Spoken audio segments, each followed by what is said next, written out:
Inverse Laplace transform. Today we will discuss about integral theorems, Fourier integral theorem and its applications. The Fourier integral theorem. Suppose first Fp satisfies the Dirichlet's condition in every finite interval minus iota less than equal to x less than iota. First condition for Fourier integral theorem is Fp satisfies the Dirichlet's condition in every finite interval. Second, minus infinity to infinity mod of fx dx converges. Then fx is equal to 1 upon 2 pi minus infinity to infinity fu cos v x minus u du dv. This is the limit of v. This is the limit of u. You can take this one as this. This is called Fourier integral formula.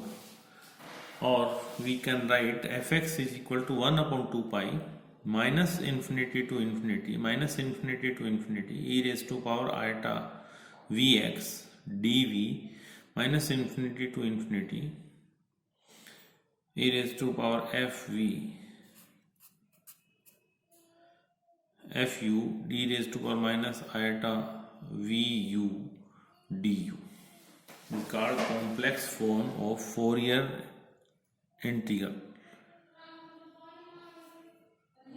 Fourier integral formula is defined as this, and this is complex Fourier integral formula. If we write in e raised to power iota vx, the complex inversion formula. If fx has a continuous derivatives and is of exponential order and Laplace transform of fx is fp. There are three conditions if fx has a continuous derivatives. Second, is of exponential order, and third, Laplace transform of fx is fp. Then fx is equal to 1 upon 2 pi I c minus iota integration c minus iota infinity to c plus iota infinity e raised to power px fp dp x is greater than 0. When x is greater than 0, fx is equal to this one, and when x is less than 0, then fx will be 0. This is called Fourier complex inversion formula for Laplace transform. Fx is equal to 1 upon 2 pi I c minus iota infinity c plus iota infinity e raised to power px fp dp when x is greater than 0. Proof: if the derivative of phi x is continuous, given, it is given, and integration phi x dx is absolutely convergent, then phi x will be equal to 1 upon 2 pi minus infinity to infinity integration minus infinity to infinity phi t cos alpha x minus t dt d alpha. But cos alpha x minus t is even function of alpha, and sin alpha x minus t is odd function of alpha. Therefore we can write phi x is equal to 1 upon 2 pi integration minus infinity to infinity d alpha minus infinity to infinity phi t cos alpha x minus t dt, and 0 is equal to 1 upon 2 pi integration minus infinity to infinity d alpha integration minus infinity to infinity phi t sin alpha x minus t dt. This is 0 because sin alpha x minus t is an odd function of alpha, and the integration of odd function between these limits is always 0. And cos alpha x minus t is even function of alpha, therefore value of this integral is equal to phi x. From first and second, adding these two, second plus iota into first. phi x is equal to 1 upon 2 pi integration minus infinity to infinity d alpha minus infinity to infinity phi t sin x alpha x minus t plus iota cos alpha x minus t dt. Or we can write this one, sin theta plus iota cos theta will be equal to e raised to power iota theta, e raised to power iota alpha x minus t dt is equal to 1 upon 2 by minus infinity to infinity e raised to power iota alpha x d alpha minus infinity to infinity phi t e raised to power iota alpha t and dt.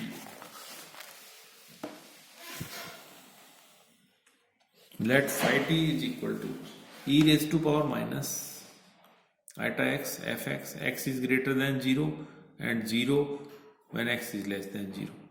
Then minus infinity to infinity phi x dx is absolutely convergent for c is, this is cx, for c greater than 0 and satisfy all the conditions of Fourier integral theorem.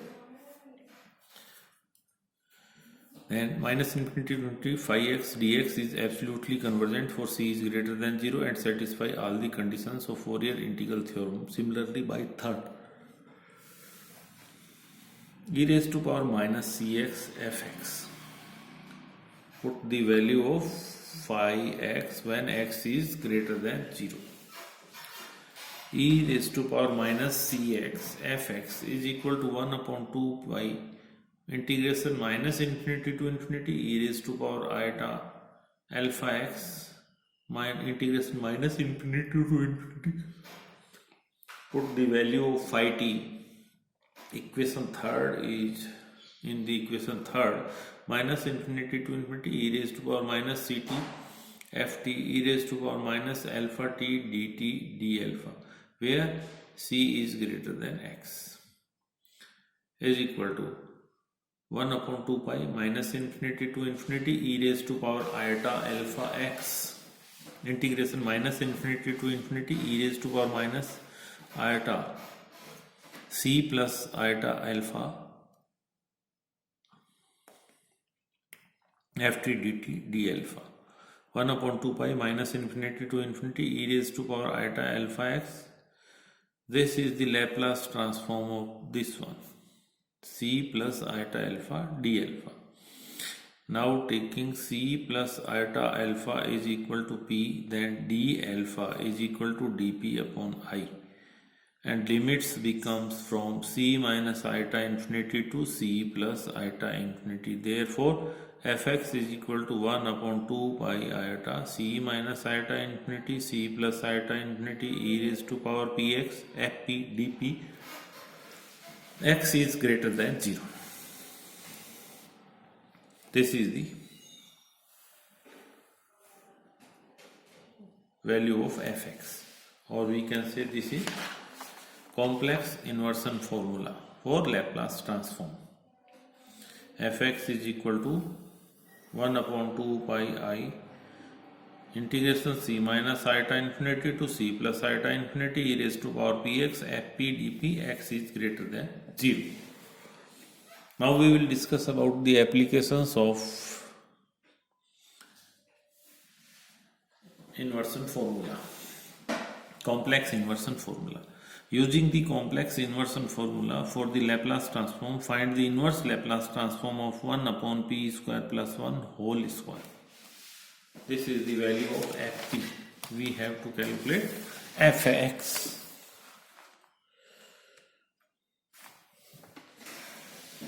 Fp is equal to 1 upon p square plus 1 whole square, or we can write p square plus 1 as p minus iota and p plus iota whole square. This may be written as p minus iota whole square, p plus iota whole square.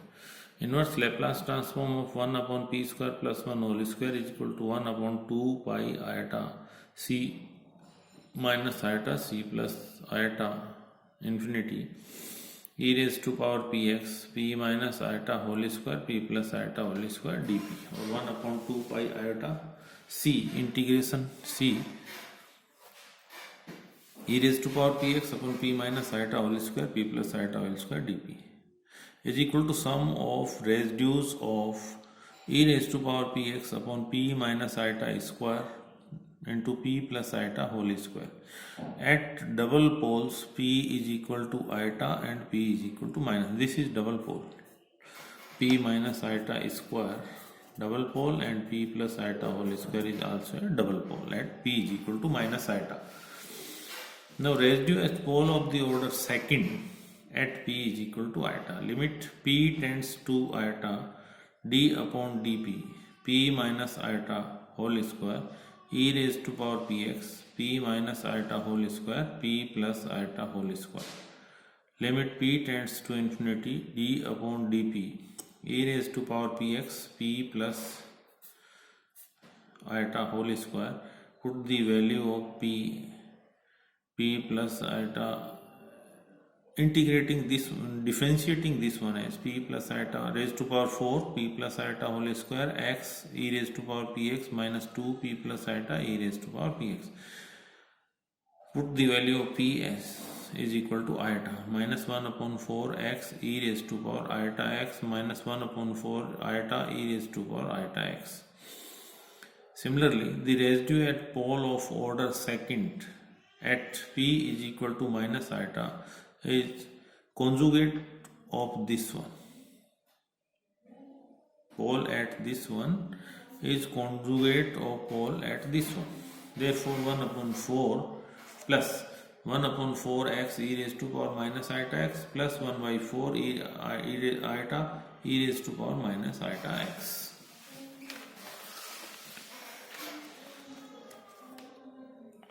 Therefore, inverse Laplace transform of 1 upon p square plus 1 whole square is equal to minus 1 upon 4x e raised to power iota x plus e raised to power minus iota x plus 1 by 4 iota e raised to power iota x minus e raised to power minus iota x minus 1 by 2 x cos x plus 1 by 2 sin x 1 by 2 sin x minus x cos x. Second application or example, use complex inversion formula to obtain inverse Laplace transform of 1 upon p plus 1 into p square plus 1. Inverse Laplace transform of 1 upon p plus 1 p square plus 1 is equal to 1 upon 2 by iota c minus iota infinity c plus iota infinity e raised to power px upon p plus 1 p minus iota and p plus iota dp 1 upon 2 pi iota c e raised to power px p plus 1 p minus iota and p plus iota dp. Sum of the residues of this function e raised to power px upon p plus 1 p minus 1 p plus p minus iota and p plus iota. At simple poles p is equal to minus 1 p is equal to iota and p is equal to minus iota. First, residue at simple pole p is equal to minus 1 is limit p tends to minus 1 p plus 1 e raised to power px p plus 1 p minus 1 p minus iota and p plus iota. This is the value of residue at simple pole p is equal to minus 1. Now, value of residue at simple pole p is equal to iota. So p limit p tends to iota p minus iota e raised to power px p plus 1 p minus iota and p plus iota plus value of residue at simple pole p is equal to minus iota. Limit p tends to minus iota p plus iota e raised to power px p plus 1 p minus iota and p plus iota. P plus 1 cancel, p minus iota cancel, p plus iota cancel. Limit p tends to minus 1 e raised to power px upon p minus 1 p minus iota p plus iota plus limit p tends to iota e raised to power px p plus iota p plus 1 plus limit p tends to minus 1 minus iota e raised to power px p plus 1 p minus iota. e raised to power x upon 2 plus e raised to power iota x 1 minus iota upon 4 iota minus 1 plus iota e raised to power iota x upon 4 iota, multiplying iota to the numerator and denominator, similarly multiplying here iota numerator and denominator, 1 upon 2 e raised to power minus x plus sin x minus cos x.